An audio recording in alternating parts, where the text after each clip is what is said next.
Hello dear students, welcome to Arm digital.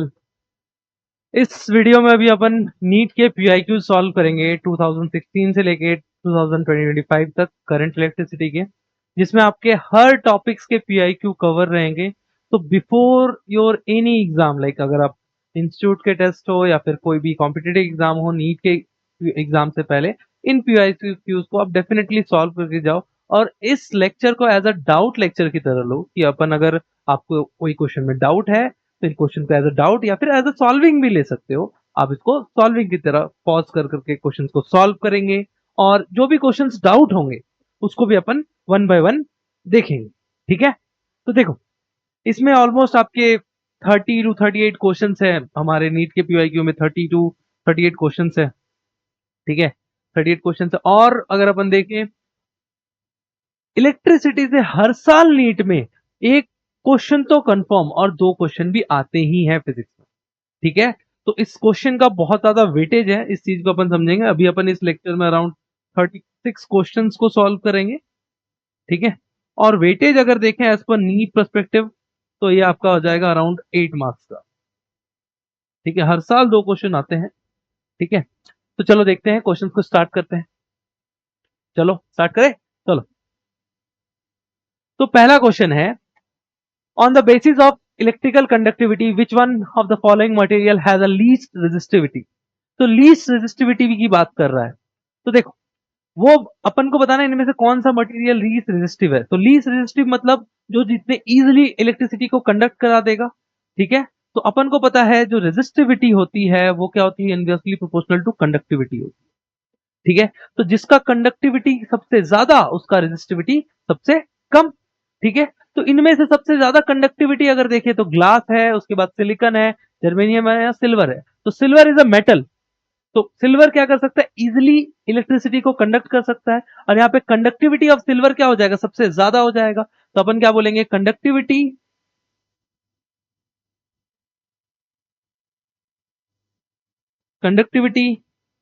Silver का क्या हो जाएगा, सबसे ज्यादा हो जाएगा। तो उसका रेजिस्टिविटी क्या हो जाएगा, मेरा सबसे कम हो जाएगा।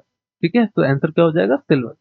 ठीक है, चलो नेक्स्ट क्वेश्चन देखते हैं, थोड़ा स्पीड रहेगा इस वीडियो का। ठीक है, तो नेक्स्ट क्वेश्चन क्या है, अब बोल रहा है इसमें, a certain wire A has a resistance 81 ohm. The resistance of the another wire B of same material of equal length, but the diameter is twice of the diameter of A. ठीक है, यहाँ पे दो wires दिए हुए हैं। पहला आपको दिया हुआ है वायर A, ये आपका वायर B। ठीक है, वायर A का डायमीटर D1 दिया हुआ है, लेंथ L दिया हुआ है। दूसरा वायर B जो दिया हुआ है उसका लेंथ भी L दिया हुआ है, डायमीटर 2D दिया हुआ है। तो सबसे पहले वहां पे बोला है जो डायमीटर ऑफ वायर B है वो thrice of the diameter of the wire 1 है। ठीक है, तो अपन ने लिख दिया D2 equal to 3 times of D1। ठीक है, तो अपन इसको रेडियस के टर्म्स में भी लिख सकते हैं, second R2 equal to 3 times of R1। ठीक है, तो अपन को यहाँ पे क्या पता है, अगर अपन को यहाँ पे अपन को फाइंड करना है इस क्वेश्चन में the resistance of the wire B का रेजिस्टेंस क्या होगा। तो अपन को पता है रेजिस्टेंस इक्वल टू क्या होता है, रो एल बाई ए। ठीक है, और अपन यहाँ पे ए की जगह पे क्या लिख सकते हैं, rho L by pi r square.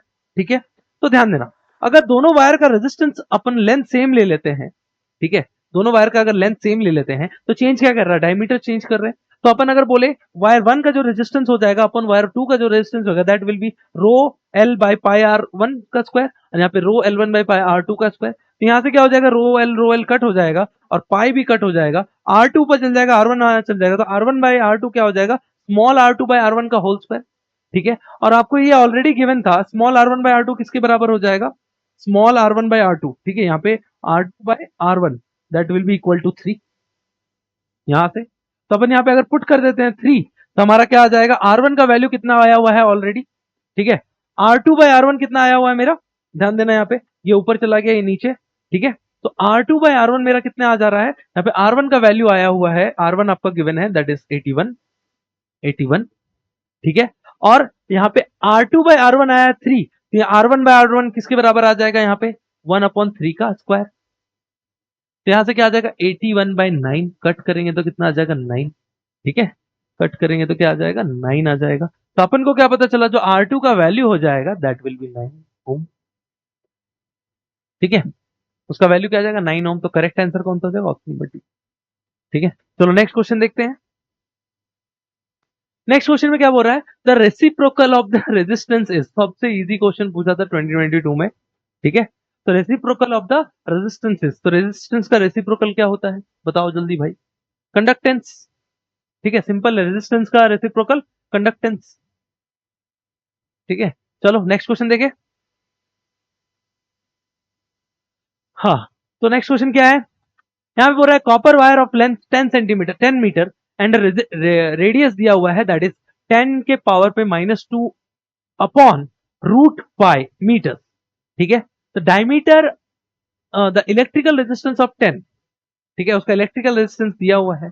The current density of the wire for electric field strength, उसका इलेक्ट्रिक फील्ड दिया हुआ है दैट इज 10 वोल्ट पर मीटर। तो आपको ई की वैल्यू दी हुई है दैट इज 10 वोल्ट पर मीटर, ठीक है। और आपको क्या दिया, length of the wire given है, resistance of the wire given है, सब कुछ आपको करंट डेंसिटी फाइंड करनी है। तो करंट डेंसिटी क्या होता है मेरा, आई अपॉन ए, करंट अपॉन एरिया।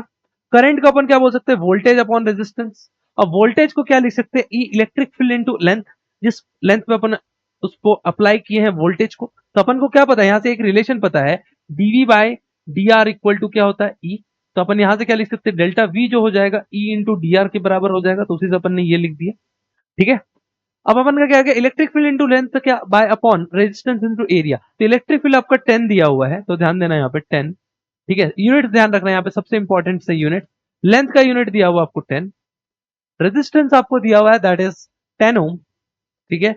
और एरिया, एरिया अगर अपन बोले that is pi r square, तो आर आपको दिया हुआ है, आर इज योर 10 के पावर पे -2 अपॉन रूट पाई, ठीक है, ये आपको आर दिया हुआ है। तो अपन यहाँ पे रख सकते हैं 10 के पावर पे -2 अपॉन रूट पाई का स्क्वायर, ठीक है। तो यहां से क्या आ जाएगा, जब इसको स्क्वायरिंग करेंगे तो 10 से 10 कट हो जाएगा, तो अपन इसको स्क्वायर करते हैं, ध्यान देना, pi 10 to the power -4 by pi, pi से पाई कट हो जाएगा, ये 4 ऊपर चला जाएगा, तो क्या आ जाएगा मेरा 10 to the power into 10 to the power 4, तो क्या आ जाएगा 10 टू द पावर 5, ठीक है। तो करंट डेंसिटी क्या आ जा रहा है, 10 to the power 5, that is our option C, ठीक है। कलर चेंज करके इसको भी टिक कर देते हैं, ठीक है। चलो इसको लिख लो।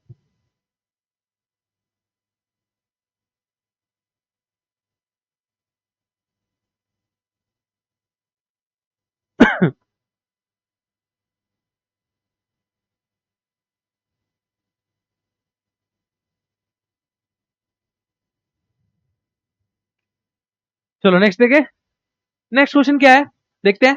अ resistance of wire r ohm if it is melted and stretch to n times the original length, the new resistance, अगर उसको स्ट्रेच कर दे रहे हैं उसका न्यू रेजिस्टेंस क्या हो जाएगा। तो अपन को पता है जो रेजिस्टेंस होता है रो एल बाई ए होता है, ठीक है, फॉर्मूला पता है।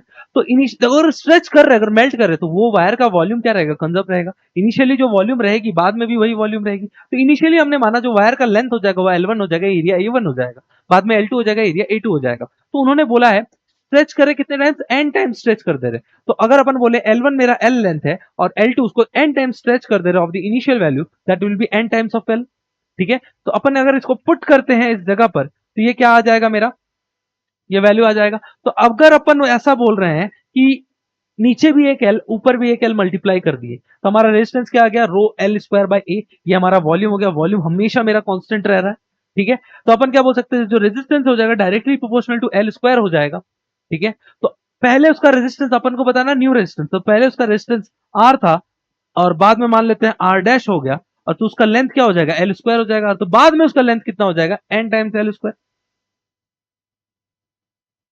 ठीक है। बाद में उसका लेंथ क्या हो जाएगा, एन टाइम्स एल स्क्वायर। तो यहां से एक कट हो जाएगा एन स्क्वायर, आर डैश अब इनको निकालना है तो वो किसके बराबर हो जाएगा, यहां से अगर निकाले तो r by r dash equal to 1 upon n square. तो यहां से आर डैश किसके बराबर हो जाएगा, एन स्क्वायर इंटू आर के बराबर हो जाएगा, ठीक है। तो ऐसा कौन सा ऑप्शन है, ऑप्शन नंबर बी, ठीक है। चलो नेक्स्ट देखते हैं।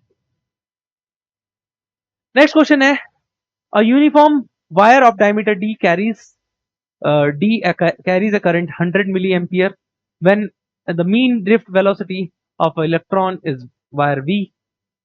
For a wire diameter d by 2 for the same material to carry a current 20 milliampere, the mean drift velocity of an electron is.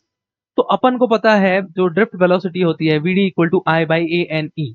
आई मेरा क्या है, करंट है, ए मेरा क्या है, क्रॉस सेक्शनल एरिया जिससे वो करंट पास थ्रू कर रहा है, ठीक है, एन मेरा क्या है, number of electron per unit volume, ठीक है, और ई क्या है, इलेक्ट्रॉन का चार्ज। ये स्मॉल ई क्या है मेरा, इलेक्ट्रॉन का चार्ज, ठीक है। अब देखो अपन को दिया vd equal to I by A N e, तो पहले जब उस डी क्रॉस सेक्शनल एरिया था उस पर करंट कितना जा रहा था, 10 मिली एम्पियर, और बाद में जब उसका cross sectional area D by to कर दिए तो उसमें करंट कितना जा रहा है मेरा, 200 मिली एम्पियर, ठीक है।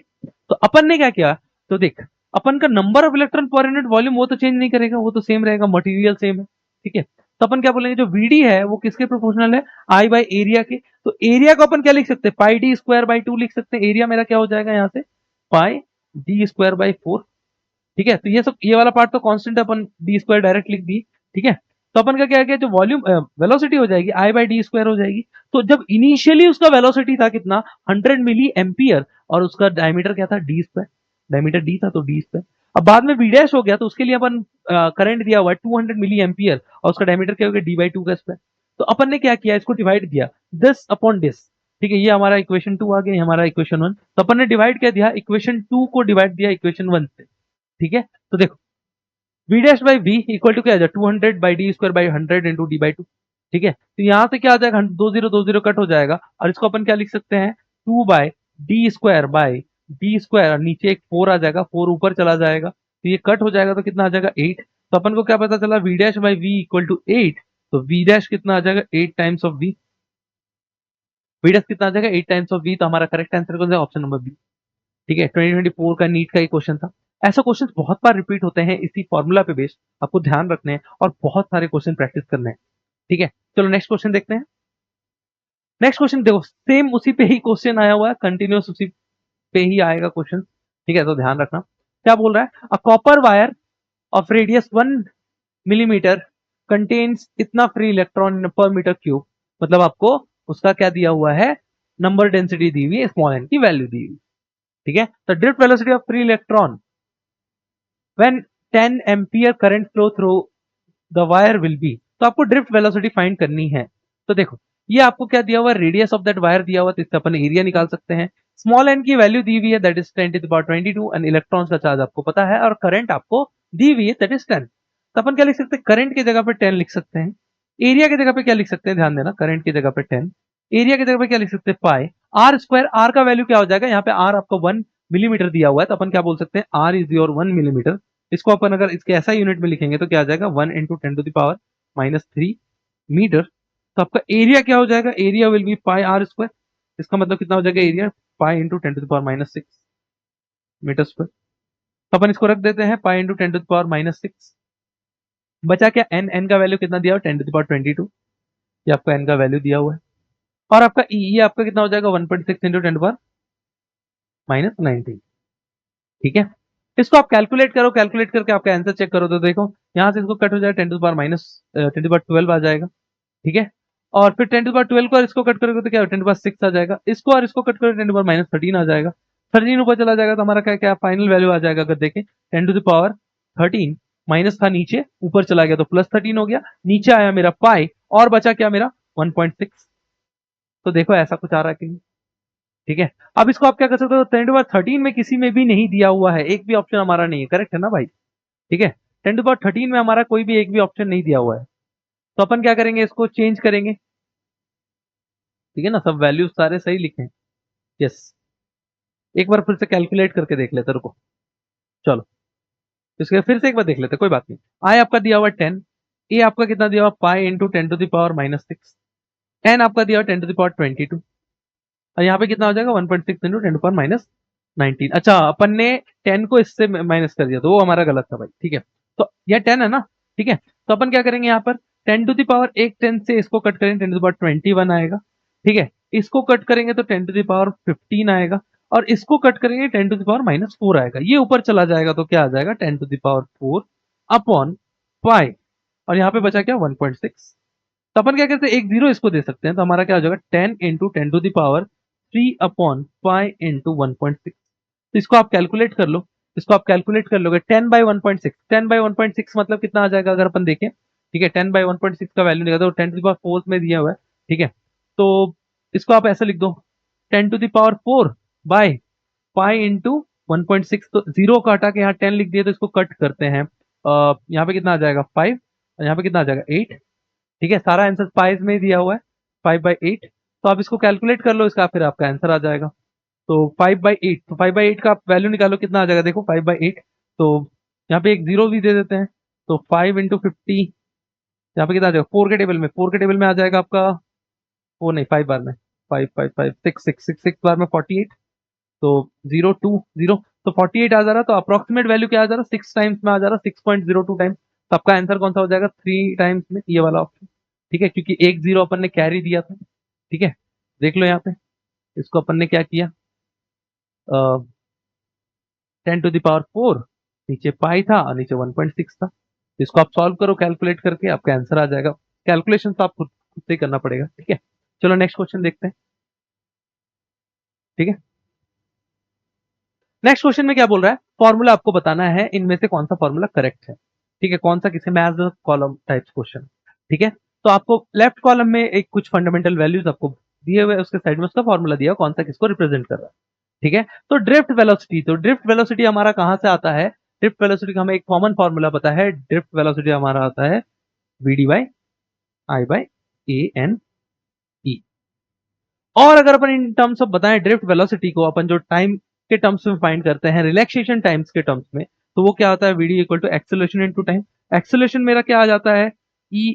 एक्सेलरेशन कैसे आ जाता है मेरा, एक्सेलरेशन अगर बताएं जो अपन eq = m × a लिखते थे, तो यहाँ पे मास से डिवाइड दे देते थे, तो e capital E small E into E, electric field है, नीचे मेरा मास आ जाएगा, इंटू टॉ मेरा क्या है, रिलैक्सेशन टाइम है। तो vd क्या आ जा रहा है, स्मॉल ई, ई मेरा इलेक्ट्रिक फील्ड, टॉ मेरा रिलैक्सेशन टाइम, और मास ऑफ द इलेक्ट्रॉन। तो ये कौन सा ऑप्शन आ रहा है, इसके अकॉर्डिंग ये वाला ऑप्शन आ रहा है, तो वन का क्या हो जाएगा, थर्ड हो जाएगा। क्लियर है, नेक्स्ट देखते हैं। तो इलेक्ट्रिकल रेजिस्टिविटी बता रहा है। ठीक है, इलेक्ट्रिकल रेजिस्टिविटी रो। ठीक है, तो अपन को क्या पता है इसके लिए, जो रो होता है वो 1/कंडक्टिविटी होता है, और जो कंडक्टिविटी होता है E/μ होता है, सॉरी E/J होता है, सॉरी सॉरी E/J होता है। तो अगर अपन क्या करते हैं यहाँ पर, ठीक से J/E, सॉरी भाई J/E, तो अगर अपन इसको यहाँ पुट करते हैं तो क्या आ जाएगा, 1/J/E, तो E ऊपर चला जाएगा, तो हमारा फाइनल क्या आ जाएगा मेरा, E/J। ठीक है, E/J। तो इसके अकॉर्डिंग अगर अपन देखें कंडक्टिविटी वो किसके बराबर, फोर्थ से मैच कर रहा, तो अपन ये किसका हो जाएगा, फोर्थ का हो जाएगा। ठीक है, दूसरा क्या बोल रहा है, रिलैक्सेशन टाइम और करंट डेंसिटी। तो करंट डेंसिटी अगर अपन निकाले, तो करंट डेंसिटी मेरा किसके बराबर आता है, देखो, तो करंट डेंसिटी अपन ने एक फॉर्मूला लिखा था, VD = I/ANE। तो ANE को अगर इधर भेज देते हैं, तो हमारा VD किसके बराबर हो जाएगा, I/, इसको इधर कर देते हैं, ये मेरा फर्स्ट था, ये मेरा सेकंड था, और थर्ड यहां करते हैं, चलो थर्ड यहां, VD = I/ANE। ठीक है, तो अपन क्या बोल रहे हैं, करंट डेंसिटी, अगर इन दो टर्म्स को इधर लेके आ जाए, तो VD × NE = I/A, यही तो मेरा करंट डेंसिटी है J। तो VD × NE, ये हमारा करंट डेंसिटी आ रहा है, तो ऐसा कौन सा ऑप्शन है, ऑप्शन ये वाला दिया हुआ, तो सेकंड। और लास्ट जो फोर्थ के लिए बच गया हमारा, कौन सा बच गया फोर्थ के लिए, फोर्थ के लिए पहला वाला बच गया, तो अपन करंट डेंसिटी को भी फाइंड कर सकते हैं। तो नहीं नहीं, ये सेकंड है ना, करंट डेंसिटी के लिए, करंट डेंसिटी के लिए ये सेकंड है। ठीक है, और थर्ड के लिए कौन सा था, रिलैक्सेशन टाइम। तो रिलैक्सेशन टाइम के लिए हमारा कौन सा बच गया, ऊपर वाला, अपन उसको भी फाइंड कर सकते हैं। कैसे निकालेंगे रिलैक्सेशन टाइम, आप इसको कंडक्टिविटी और उस फॉर्मूले को मैच कर सकते हो। तो देखो कंडक्टिविटी और उसको कैसे निकालेंगे, तो रिलैक्सेशन टाइम निकालना है, तो रिलैक्सेशन टाइम हमारा इस फॉर्मूले में आ रहा था, यहाँ पे VD वाले पे, VD वाले फॉर्मूले को और इस फॉर्मूले को आप मर्ज कर सकते हो, J वाले फॉर्मूले को, तो यहाँ से आपका वो आ जाएगा। तो अगर इसके अकॉर्डिंग देखें कौन सा होगा, A का थर्ड, B का फोर्थ, और ए का थर्ड, बी का फोर्थ, ए का थर्ड सब में दिया हुआ है, बी का फोर्थ दो में है, इन दो में। ठीक है, इन दो में ही है। और लास्ट वाला, अब इसका कौन सा आ रहा था, इसका ऑप्शन 1 आ रहा था, थर्ड का वन, थर्ड का वन किसमें, इसमें दिया हुआ है। तो ऑप्शन करेक्ट कौन सा, ऑप्शन बी। इन फॉर्मूलेस को याद रखो, इन्हीं फॉर्मूलेस से आपके क्वेश्चन और भी आते हैं। ये एक क्वेश्चन आपका पूरा कंसेप्ट रिवाइज कर देगा। ठीक है, तो ये सारे फॉर्मूले बहुत इंपॉर्टेंट है। यहां से VD = I/ANE, ठीक है, relaxation time in terms of tau, ठीक है, in terms of velocity in terms of tau, फिर आपका सिग्मा करंट डेंसिटी जो आती है, ठीक है, वो किसके बराबर आती है, यहाँ से VD equal to I by A नहीं, यहाँ से ए को डिवाइड दे दिए, ये सारे आपको याद रखने हैं। ठीक है, चलो नेक्स्ट देखते हैं।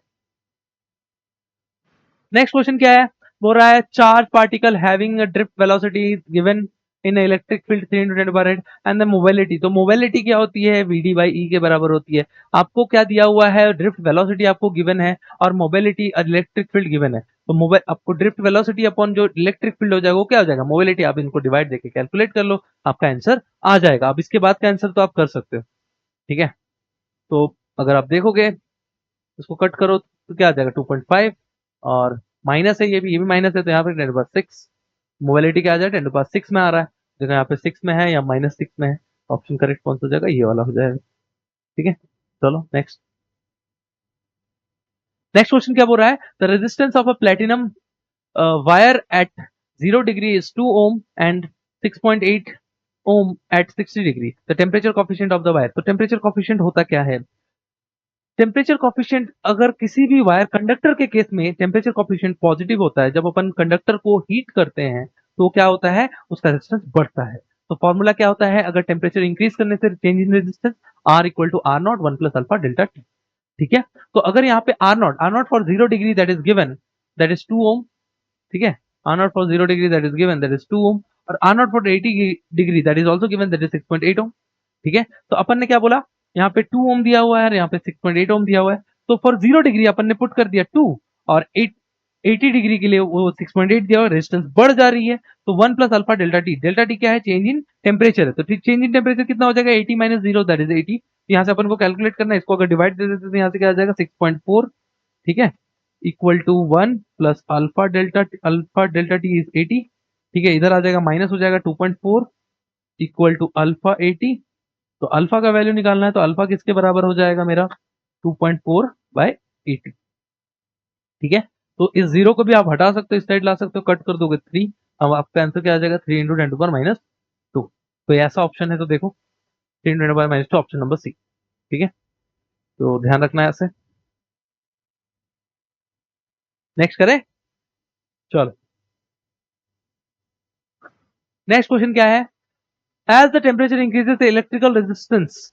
तो टेम्परेचर बढ़ाने से रेजिस्टेंस का क्या होता है, इलेक्ट्रिकल रेजिस्टेंस। तो देखो टेम्परेचर अगर बढ़ाए तो कंडक्टर के केस में अल्फा मेरा क्या रहता है, पॉजिटिव रहता है, फ्री इलेक्ट्रॉन्स ज्यादा रहता है उसमें। तो जब अपन कंडक्टर अपन क्या करेंगे, टेम्परेचर बढ़ाएंगे तो क्या होता है, उसका रेजिस्टेंस घटता है, अल्फा का वैल्यू क्या हो जाता है, नेगेटिव होता है। सॉरी, अल्फा का वैल्यू क्या होता है, पॉजिटिव होता है इस केस में।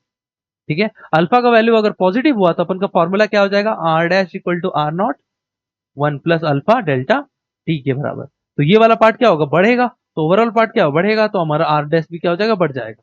ठीक है, similarly in case of semiconductor में अल्फा क्या हो जाता है, मेरा नेगेटिव हो जाता है, और कंडक्टर के केस में भी अल्फा क्या हो जाता है, नेगेटिव हो जाता है। तो अगर अपन टेम्परेचर बढ़ाएंगे तो कंडक्टर का रेजिस्टेंस क्या हो जाएगा, घटेगा, और सेमीकंडक्टर का रेजिस्टेंस क्या हो जाएगा, बढ़ेगा। तो ऐसा कोई ऑप्शन होना चाहिए। ठीक है, तो decrease for both the conductor and semiconductor नहीं, increase for conductor and decrease for semiconductor. ठीक है, टेम्परेचर की बात कर रहा है तो टेम्परेचर क्या होगा, यस कंडक्टर के लिए हमारा टेम्परेचर इंक्रीज करेगा, डिक्रीज करेगा किसके लिए, सेमीकंडक्टर के लिए। उसके डिक्रीज फॉर कंडक्टर नहीं भाई, गलत है। बोथ फॉर इंक्रीज नहीं नहीं नहीं, नहीं गलत है। ऑप्शन कौन सा करेक्ट हो जाएगा, सी। कंडक्टर के केस में क्या होता है, जो अल्फा होता है वो पॉजिटिव होता है, जिसके कारण उसका रेजिस्टेंस बढ़ता है, और सेमीकंडक्टर में क्या होता है, अल्फा नेगेटिव होता है, उसका रेजिस्टेंस डिक्रीज होता है अगर अपन टेम्परेचर बढ़ाते हैं। ठीक है, चलो नेक्स्ट क्वेश्चन दिया हुआ है। नेक्स्ट क्वेश्चन बोल रहा है, which of the following graph represent the variation of resistivity with the temperature T for copper. तो देखो ये जो क्वेश्चन है ये एनसीईआरटी से आया हुआ क्वेश्चन है। ठीक है, आप एनसीईआरटी में जा सकते देख सकते हो, ये आपको फिगर वहीं से लिए गए हैं। तो जो कॉपर होता है उसके लिए ग्राफ कैसा आता है वो आपको बताना है। ठीक है, तो कॉपर के लिए अगर अपन देखें चेंज इन टेम्परेचर, तो देखो कॉपर के साथ जो टेम्परेचर रेजिस्टिविटी का फॉर्मूला क्या होता है इसके लिए, rho dash equal to rho not 1 plus alpha delta t. ठीक है, तो कॉपर के लिए हो जाता है। दूसरा अगर अपन बताएं इसके लिए नाइक्रोन के लिए, तो नाइक्रोन के लिए ग्राफ क्या हो जाता है, कुछ ऐसा हो जाता है। और लास्ट आपका सेमी कंडक्टर्स के लिए क्या हो जाता है, ग्राफ कुछ ऐसा हो जाता है, क्योंकि इसका अल्फा क्या होता है, नेगेटिव होता है। ठीक है, तो अगर अपन बताएं कॉपर के लिए तो कौन सा हो जाएगा, इसके लिए करेक्ट रिलेशन अगर अपन देखें तो कुछ ऐसा ग्राफ बनेगा।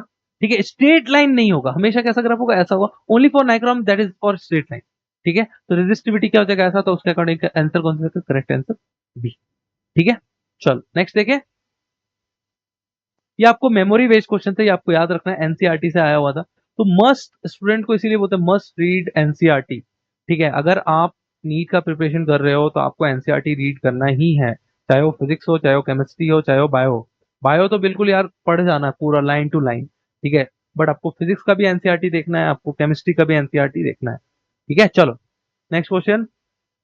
नेक्स्ट क्वेश्चन क्या बोल रहा है, solid which have a negative temperature coefficient.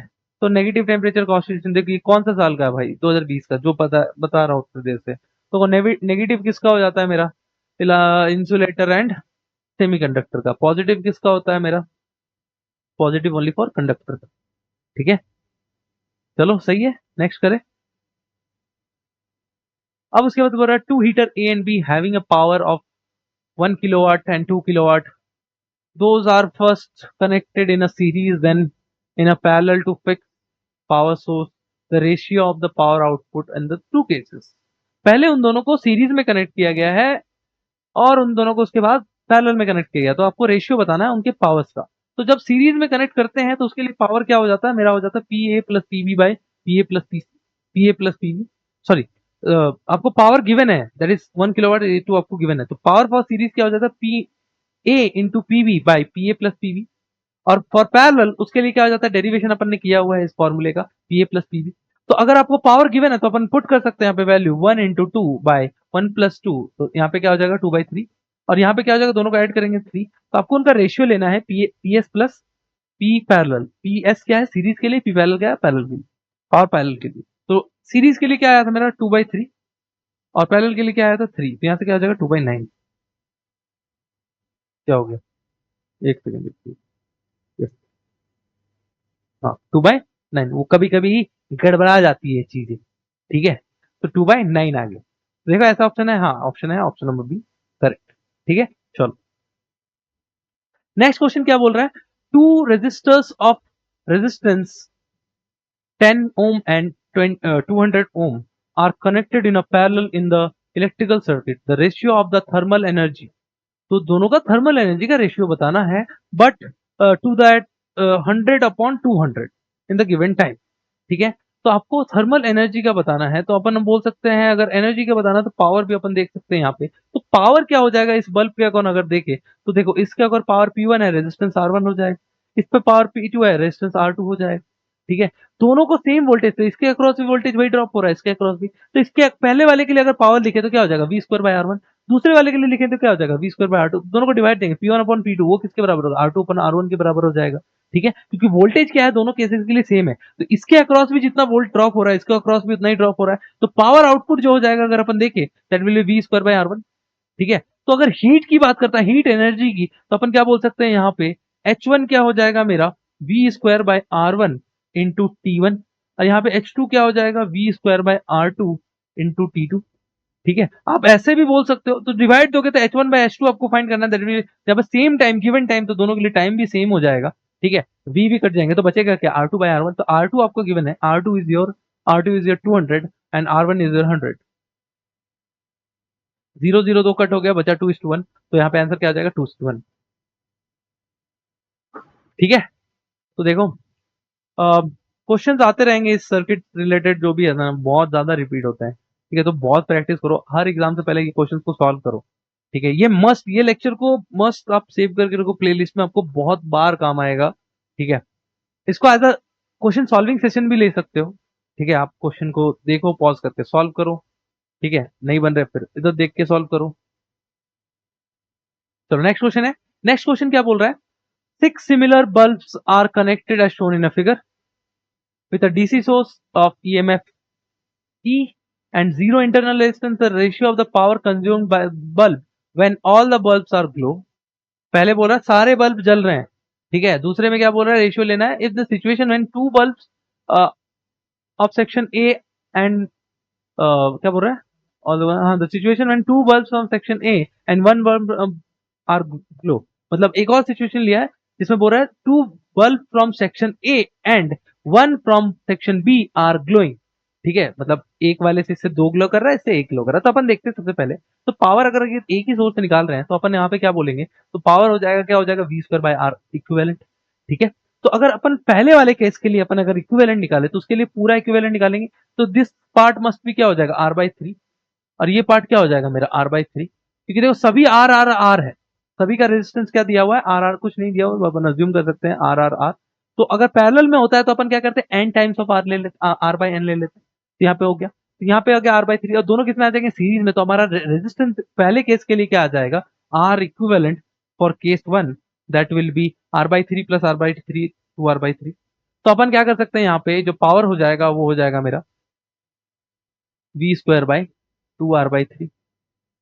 दूसरे केस में क्या बोल रहा है, दूसरे केस में ध्यान देना, 2 from section A and 1 from section B are going, तो इससे 2 ग्लो कर रहा है, इससे कितने ग्लो कर रहा है 2, तो अपन समझते हैं कि ये ग्लो नहीं कर रहा है और इसमें से 2 ग्लो नहीं कर रहे हैं, तो इससे 2 ग्लो कर रहा है, तो यहाँ का रेजिस्टेंस क्या हो जाएगा सेकंड केस के लिए अगर इक्विवेलेंट निकाले तो वो हो जाएगा मेरा, यहाँ के लिए अपन पहले वाले केस के लिए क्या लिखे थे R/3 प्लस R/3, तो वो किसके बराबर है 2R/3 के, यहाँ पे क्या हो रहा है 2 ग्लो कर रहा है तो R/2 प्लस R, इसमें एक ही ग्लो कर रहा है तो R, तो हमारा रेजिस्टेंस क्या हो जाएगा 3R/2। तो अगर इसके लिए अपन लिखे power consumed in the second case that will B V²/2R/3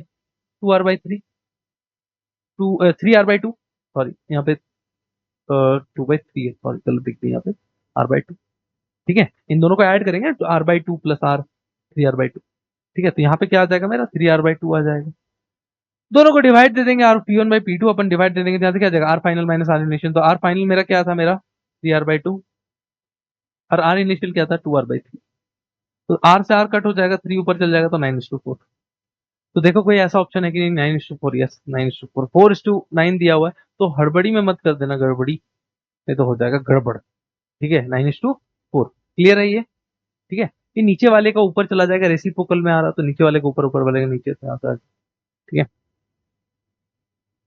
चलो देखते हैं नेक्स्ट क्वेश्चन, नेक्स्ट क्वेश्चन क्या बोल रहा है, अ filament bulb 500 watt and 100 watt 500 watt and 100 volt is used in a 230 volt main supply. When a resistance R is connected working properly, the bulb consume 500 watt, then the value of R।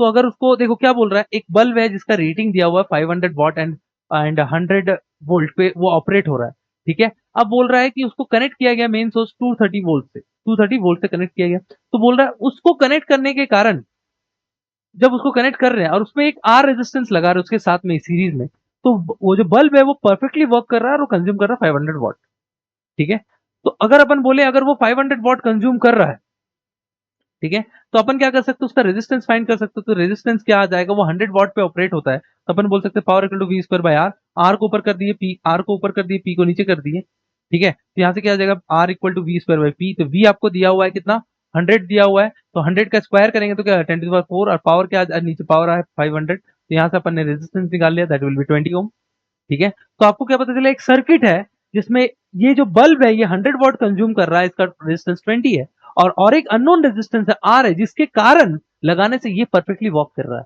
ये perfectly चल रहा है, तो ये कितना consume करेगा, अगर इसको 230 से ऑपरेट कर रहे हैं तो यहाँ 100 जाएगा और इसको कितना कंज्यूम करना पड़ेगा 130 कंज्यूम करना पड़ेगा, ठीक है, तो अपन को पता है ये सर्किट किसमें है सीरीज में है, तो जितना इससे करंट जाएगा उतना उससे भी करंट जाएगा, दोनों से सेम करंट जाएंगे, तो अपन ने बोला पहले वाले से जो करंट जाएगा वो V1/R1, तो V1/R1 दूसरे वाले से जाएगा V2/R2, ठीक है, तो V1 आपको गिवन है, तो V1 आपका कितना गिवन है यहाँ पे 100 वोल्ट गिवन है, ठीक है 100 वोल्ट गिवन है, और जो बचा कुचा वोल्टेज था 230 में से वो किसको खाना पड़ेगा, इसी को खाना पड़ेगा ना 230, वरना अगर ये नहीं खाएगा तो ये फ्यूज हो जाएगा, तो ये कितना गया 230, तो अपन ने बोला इसके पास कितना होगा 100/20 है, यहाँ पे 130/R, ठीक है, तो यहाँ से अपन को R निकालना है, तो अपन ने क्या बोला R जो हो जाएगा अपन क्रॉस मल्टीप्लाई कर दिए, ठीक है, तो 230/100 इंटू 20, यहाँ से दो एक जीरो से एक जीरो, ये जीरो भी ये जीरो कट हो गया, यहाँ क्या इन दोनों का मल्टीप्लिकेशन 26, तो जो अननोन रेजिस्टेंस है that should be connected in a series that should be 26, minimum value 26, अगर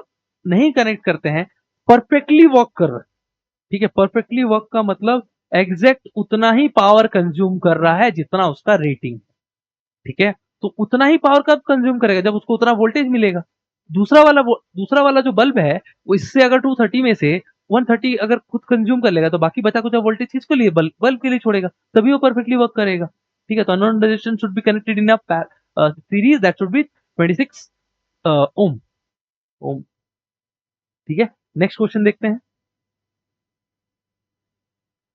देखो ये क्वेश्चन थोड़ा सा ट्रिकी एंड लेंदी तो नहीं बोलेंगे, बट है कंसेप्चुअल। तो देखो क्या बोल रहा है, a charge flowing through a resistor r varies with the time q equal to at minus bt square where a और b are the positive constants, the total heat produced in r। तो heat produced in r, तो heat हमारा अब अगर बताएं heat produce, heat क्या होता है मेरा I स्क्वायर आर टी, ठीक है, यही होता है heat। तो अपन ने बोला जो चार्ज है, तो इसमें I है, I मेरा क्या करंट है, तो अपन को जो चार्ज दिया हुआ उसको सबसे पहले अपन ने डिफरेंशिएट किया dq by dt, जो हमें करंट दे देगा that will B a minus 2bt। अपन यहाँ पे डिफरेंशिएट कर दिए, कांस्टेंट को बाहर रख के डिफरेंशिएट किए, तो यहाँ से क्या आ गया मेरा करंट आ गया। अब देखो यहाँ पे एक माइनस साइन है, तो बेसिकली टाइम जैसे जैसे बीत रहा करंट की वैल्यू क्या हो रही है, डिक्रीज होते जा रही है। तो एक टाइम के बाद करंट क्या हो जाएगा, जीरो हो जाएगा। तो अपन ने पहले फाइंड किया कि करंट कब जीरो हो जाएगा, तो इसको इक्वेट किया जीरो से, तो यहाँ से क्या आ गया टी मेरा क्या आ गया ए बाय टू बी के बराबर आ गया। तो अपन को क्या पता चला टी इक्वल टू जीरो से कहां से अपन फाइंड करना है, ए बाई टू बी तक हमारा करंट जीरो हो जा रहा है, ठीक है। तो अपन ने बोला d h equal to I square d t, और आई आपका आया हुआ था a minus two b t, यहाँ पे रख दिया स्क्वायर आर डी टी, ठीक है। तो अपन ने बोला इंटीग्रेट किए कहां से कहां, जीरो से लेकर एच तक, तो हमारा एच आ गया यहाँ पर। और यहाँ पे इसको इसको कहां से कहां इंटीग्रेट करें, जीरो से लेके ए बाय टू बी, जितने टाइम तक हमारा करंट क्या हो रहा था, जीरो हो जा रहा था। तो अपन ने लिख दिया, इसका स्क्वायरिंग था, इसको लिख दिया a square plus b square, तो बी स्क्वायर क्या हो जाएगा four b square t square, और माइनस टू ए बी, तो माइनस लगा दिए, ठीक है। और टू ए बी, तो टू ऑलरेडी था तो फोर, तो यहाँ से क्या आ गया ए बी टी, ठीक है, आर डी टी, ठीक है। तो अपन ने क्या किया, अब हीट निकालना, तो हीट के लिए क्या हो जाएगा मेरा, अब इसको इंटीग्रेट करेंगे, तो आर को हम लोग एज इट इज रख दिया क्योंकि कांस्टेंट है, इसको इंटीग्रेट किए पहले वाले को, तो अपन इसको क्या लिखेंगे, इंटीग्रेट करेंगे, ठीक है। तो यहाँ पे वन था, तो वन का इंटीग्रेशन क्या हो जाएगा टी, दूसरे वाले का क्या था टी स्क्वायर था, उसका इंटीग्रेशन क्या होगा टी क्यू बाई थ्री, तीसरे वाले का क्या हो जाएगा उसके वाले में क्या था लास्ट वाले में टी, इसका इंटीग्रेशन क्या होगा टी स्क्वायर बाई टू। तो अपन ने लिख के इसको सॉल्व किया, तो देखो यहाँ पे अपन ने क्या किया, इससे इसको कट किया, टू आ गया, ठीक है। और किससे कट कर सकते हैं, और किससे कट नहीं कर सकते। अब अपन ने यहाँ पे लिमिट्स पुट करनी थी जीरो से लेकर टी, तो जीरो पुट करने में तो सारे जीरो हो जा रहे हैं। जब लिमिट पुट करेंगे ए बाई टू बी, सब में ध्यान से देखना ए बाई टू बी पुट कर रहे हैं, तो टी की जगह पे ए बाई टू बी पुट कर दिए, तो इसका वैल्यू क्या बन गया मेरा A cube by two B, ठीक है। सिमिलरली सेकंड वाले में पुट किए, तो यहाँ पे क्या आ जाएगा मेरा ए क्यूब, और नीचे में क्या आ जाएगा मेरा एट बी क्यूब, क्योंकि क्यूब कर रहे हैं, तो यहाँ से क्या आ जाएगा, ये कट हो जाएगा, ये कट होकर टू आ जाएगा। अब ये इससे ये भी कट हो जाएगा, तो बी बच जाएगा एक, तो फाइनल क्या बच जाएगा मेरा A cube by six B. Similarly अगले वाले को देखेंगे, तो यहाँ से ये कट हो जाएगा, टू आ जाएगा, ए का क्या बन जाएगा ए क्यूब, और एक बी कट होके क्या बन जाएगा बी, तो हमारा क्या आ गया minus A cube by two B, तो minus A cube by two B दो बार आ गया, तो ये कट हो गया, तो फाइनल मेरा एच किसके बराबर आ गया, that will be a cube by two b into r. ये मेरा टोटल हीट प्रोड्यूस हो जाएगा टिल द करंट जीरो, ठीक है, रजिस्टर के पास से। ये करेक्ट, ये थोड़ा अच्छा क्वेश्चन है, इसको ध्यान में रखो, ऐसे क्वेश्चन आते हैं, तरीका ध्यान में रखना है। क्यों तरीका क्यों बोल रहा हूँ, देखो आपको हीट निकालना है, तो हीट के लिए ओनली ऑप्शन क्या बन रहा है, आई स्क्वायर आर टी, क्योंकि करंट चेंज हो रहा है ना, क्योंकि आपका चार्ज विद टाइम चेंज हो रहा है, तो करंट चेंज हो रहा है, तो आपको इंटीग्रेट करना पड़ेगा, ठीक है। चलो नेक्स्ट क्वेश्चन।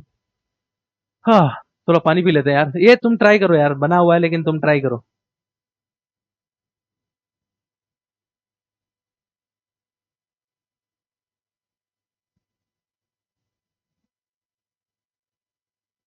हेलो हेलो, हाँ चलो स्टार्ट करें। तो नेक्स्ट क्वेश्चन में क्या बोल रहा है, a current passing through the battery, the current passing through the battery, तो आपको बैटरी से करंट निकालना है, ठीक है। तो बैटरी से करंट निकालने के लिए आपको क्या करना पड़ेगा, सबसे पहले सर्किट पे आपको बैटरी से करंट निकालना, तो सर्किट का इक्विवेलेंट रेजिस्टेंस निकालना पड़ेगा, तो इक्विवेलेंट रेजिस्टेंस फाइंड करते हैं। तो ध्यान दे, ये बीच में एक फिगर बना हुआ है, जिसमें ए पॉइंट और डी पॉइंट के बीच में एक सिक्स लगा हुआ है, और यहाँ पे फाइव, यहाँ पे 2.5, यहाँ थ्री है। तो अगर आप गौर से इस फिगर को देखोगे, तो दिस अपॉन दिस, ये दोनों किसमें व्हीटस्टोन ब्रिज की तरह दिखेंगे, ध्यान देना।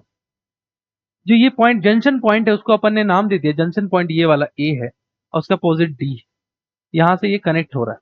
तो कनेक्ट कहां से हो रहा है, ई से कनेक्ट हो रहा है, देख यहां देख, ई से, ठीक है ना, ये ई से कनेक्ट हो रहा है, ये ई है ना ये पॉइंट, ठीक है। और ए पॉइंट के आगे ए और बी के बीच में, ठीक है, ए और बी के बीच में क्या है, यहाँ पे बी है, यहाँ पे फाइव है, ठीक है। बी और सी के बीच में, बी और सी के बीच में जो कि डी के बराबर भी है, 2.5 है, ठीक है। फिर यहाँ पे ध्यान दे, जो ये वाला पॉइंट है, तो ये कितना 1.5 दिया हुआ है, और ये वाला पॉइंट क्या देगा 3 दिया हुआ है। जब इसका रेशियो देखोगे, तो आप देखोगे 3/1.3, ये भी कितना आ जाएगा 2, और ये भी कितना आ जाएगा 2, तो ये बैलेंस व्हीटस्टोन ब्रिज आ रहा है। अब बैलेंस व्हीटस्टोन ब्रिज आएगा तो ये पार्ट कैंसिल आउट हो जाएगा। ठीक है, तो आपका व्हीटस्टोन ब्रिज फिर कैसा दिखेगा, कुछ ऐसा, ये 3, ये 5, और ये कितना आ जाएगा 1.5, और ये 2.5। यहाँ पे कितना आ जाएगा, ये 8, और ये कितना आ जाएगा, दोनों, ये दोनों किस में है, सीरीज में, ये दोनों किस में है, सीरीज में कितना आ जाएगा 4, और फिर दोनों किस में है, पैरेलल में आ जाएंगे, सॉरी, फिर दोनों किस में, पैरेलल में आ जाएंगे। तो 8 और 4 पैरेलल में, तो आपका आर इक्विवेलेंट कितना आ जाएगा, 8 × 4/12।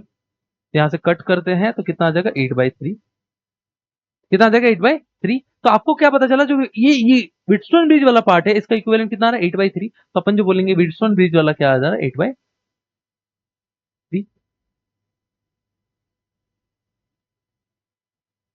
ठीक है, अब आपको निकालना है इस सर्किट का करंट बैटरी के थ्रू से।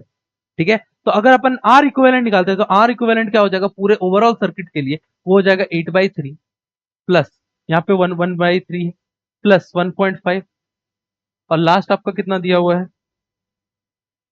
1.5, और प्लस आपका कितना दिया हुआ 5.5। जोड़ो, इन दोनों को जोड़ोगे तो कितना आ जाएगा 3, इन दोनों को जोड़ोगे 5.5/7, टोटल कितना आ जाएगा 10। आपको करंट निकालना है तो 5 वोल्ट दिया हुआ है, तो करंट क्या हो जाएगा V equal to I r, तो करंट क्या हो जाएगा I इक्वल टू V/R, तो V is your 5 and R is your 10, तो कट करेंगे तो कितना आ जाएगा 0.5। तो है क्या कोई 0.5, यस भाई है, तो क्या, चलो करेक्ट है। नेक्स्ट देखें, चलो ये बहुत अच्छा क्वेश्चन था, आपको यहाँ पे नोटिस करना पड़ेगा व्हीटस्टोन ब्रिज।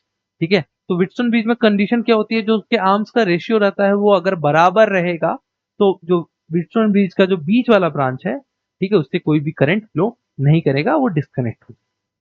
ठीक है, यहाँ पे वोल्टेज डिफरेंस क्या हो जाता है, 0 हो जाता है। नेक्स्ट क्वेश्चन देखते हैं, नेक्स्ट क्वेश्चन में क्या बोल रहा है, नेक्स्ट कोई चला तो नहीं गया ना। नेक्स्ट क्वेश्चन में wire of resistance are cut into 8 equal pieces from this pieces equivalent is two equivalent resistance made by adding four of them together in a parallel। ठीक है, four of them together and then set them at in a series। तो बोल रहा है कि यहाँ पे कि जो रेजिस्टेंस है, ध्यान से सुनना, अ wire of resistance are cut into 8 equal pieces. तो एक वायर ऑफ रेजिस्टेंस था, उसको 8 इक्वल भाग में ब्रेक कर दिया गया है। देन अगर अपन बोले 8 इक्वल भाग में, आपको पता है rho R equal to rho L by A, proportional to L रहता है। अगर 8 डिफरेंट पार्ट में कट करेंगे तो स्मॉल आर क्या हो जाएगा मेरा, R/8 हो जाएगा। ठीक है, चलो क्लियर है। उसके बाद क्या बोल रहा है, from this pieces two equivalent resistance are made by adding four of them together in a parallel. ठीक है, दो इक्विवेलेंट रेजिस्टेंस बनाया जा रहा है, adding four of them in a parallel, तो चार को साथ साथ में जोड़ा जा रहा है। अब उसके बाद क्या बोल रहा है, then two sets are adding in a series. अब इन दोनों सेट्स को सीरीज में जोड़ दिया। पहले इन सेट्स को चार चार के जोड़े में बनाया, उनको सीरीज में जोड़ दिया। ठीक है, अब अपन को सीरीज में जोड़ दिया, तो अगर अपन बताएं ये R/8 है, सो ऑन सभी R/8 है, तो इसका वैल्यू क्या हो जाएगा, इसका वैल्यू क्या हो जाएगा, तो इसका वैल्यू हो जाएगा, ये 4 टाइम्स है, तो अपन क्या बोलेंगे, इस वाले का जो नया रेजिस्टेंस बनेगा that will B R/8 divided by 4, तो R/32। ठीक है, सिमिलरली इस अगले वाले को भी देखेंगे तो ये भी क्या हो जाएगा R/8 डिवाइडेड बाय 4, तो R/32, ये भी क्या हो जाएगा R/32। अब दोनों किस में है, सीरीज में है, तो दोनों को जोड़ेंगे, दोनों को जोड़ेंगे तो हमारा क्या आ जाएगा, R equivalent of the network, दोनों को जोड़ेंगे 2 टाइम्स हो जाएगा, तो 2R/32, कट करेंगे तो 16R/16। ठीक है, R/16, तो हमारा करेक्ट आंसर कौन सा हो जाएगा, R/16। ठीक है, चले नेक्स्ट क्वेश्चन।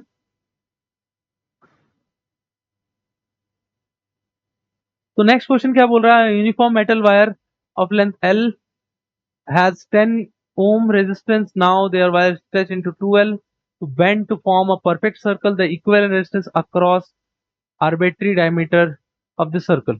ठीक है, तो देखो ये बोल क्या रहा है, एक वायर है जिसका रेजिस्टेंस L है, ठीक है, रेजिस्टेंस R है, जब उसका लेंथ L है, तो आपको पता है जब भी एक वायर को अपन स्ट्रेच करते हैं तो उसका वॉल्यूम कांस्टेंट रहता है, तो अपन क्या बोलेंगे R equal to rho L by A.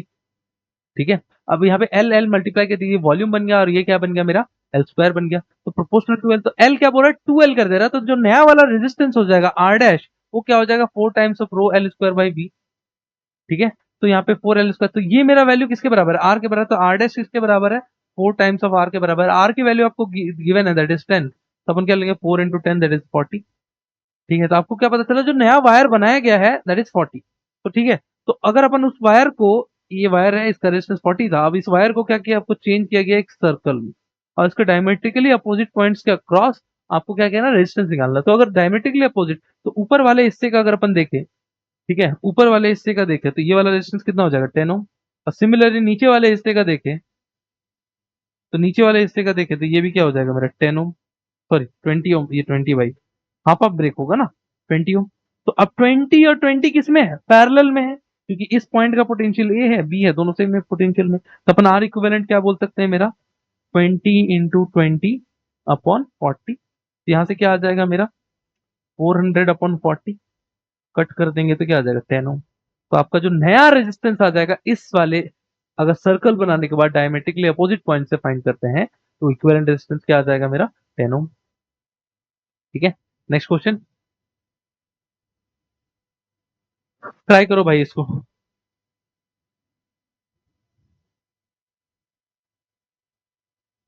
ठीक है, नेक्स्ट क्वेश्चन में क्या बोल रहा है, देखो, a wire of length L of resistance 100 ohm is divided into a 10 equal part.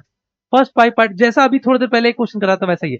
First 5 parts are connected in a series and while the next 5 parts are connected in a parallel. ठीक है, तो पहले 5 हिस्से को क्या किया है, series में कनेक्ट कर दिया, नेक्स्ट 5 को पैरेलल में कनेक्ट कर दिया है, और then two combination are again connected in series, दोनों को क्या किया, साथ में जोड़ दिए गए।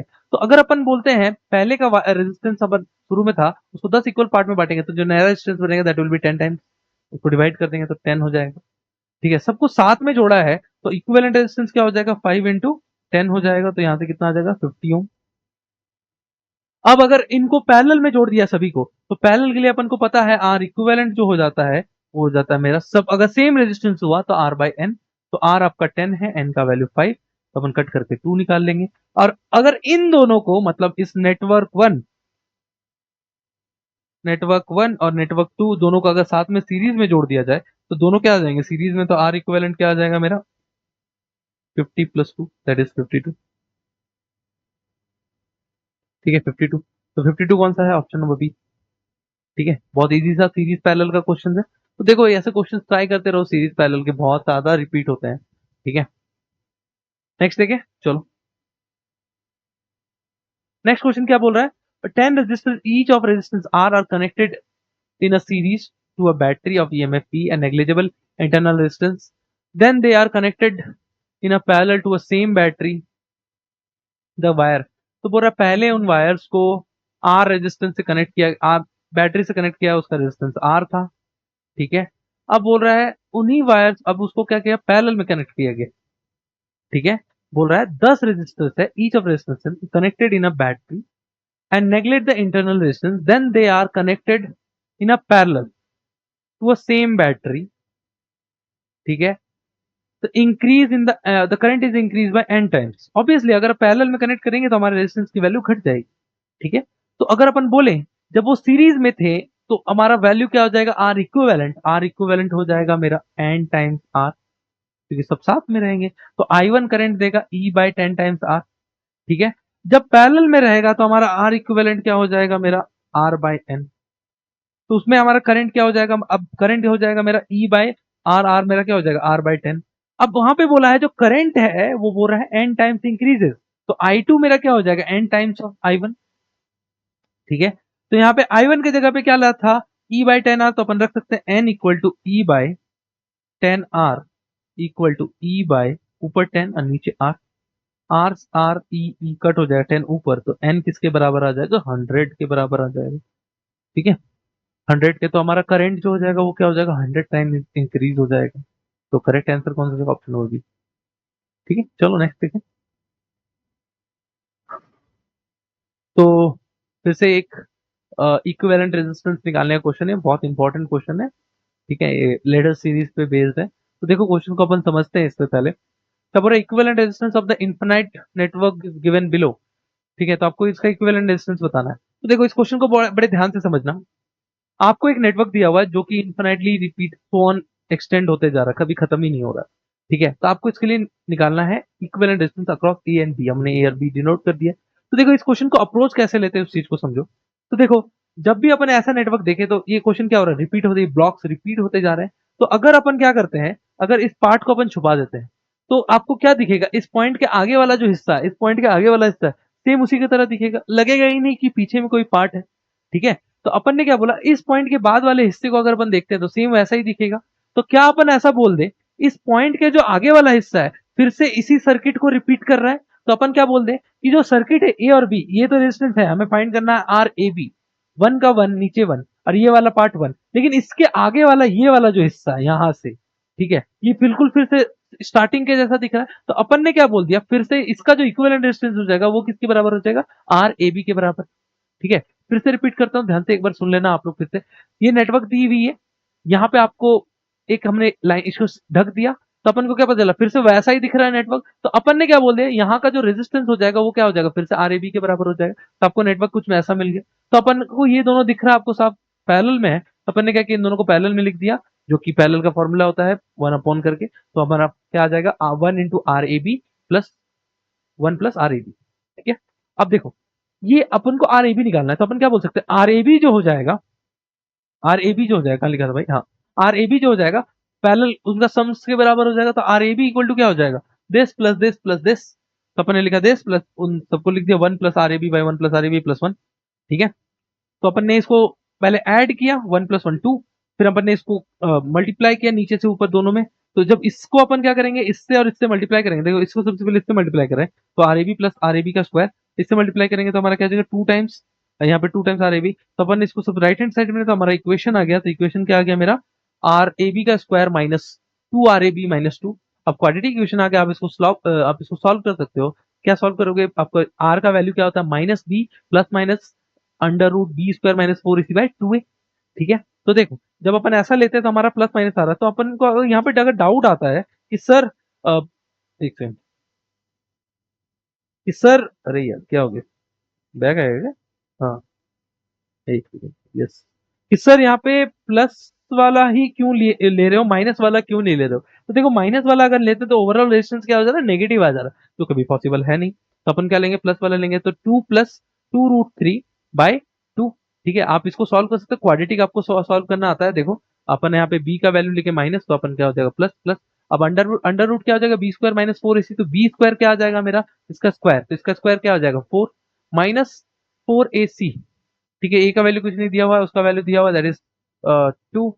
तो अपन उसको सॉल्व कर लेंगे, तो अपन सॉल्व कर लो, यहाँ से निकल जाएगा आपका आंसर। ठीक है, तो आपका इसको सिंप्लीफाई कर लोगे तो सिंप्लीफाई करने के बाद क्या आ जाएगा, वन प्लस रूट थ्री। ठीक है, आपसे ये तो हो सकता है भाई, आपको कंसेप्ट यहाँ पे ये समझना था कि इस सर्किट से ऐसे सिंप्लीफाई सर्किट कैसे बनाते हैं।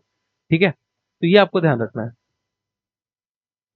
नेक्स्ट क्वेश्चन देखते हैं क्या बोल रहा है, effective resistance of parallel connections that consist of four wire of equal length of equal area same material। ठीक है, अब बोल रहा है एक सर्किट है उसमें पैरेलल कनेक्शन दिया हुआ है, कंसिस्ट ऑफ फोर वायर, उसमें चार वायर है, सबका क्रॉस सेक्शनल एरिया भी सेम है, सेम ही मटेरियल के है, तो उसका रेजिस्टेंस क्या आ रहा है, that is 0.25। What will be effective resistance, अगर पूछ रहा है उसी का इफेक्टिव रेजिस्टेंस क्या होगा अगर उन्हीं को सीरीज में कनेक्ट कर देंगे तो।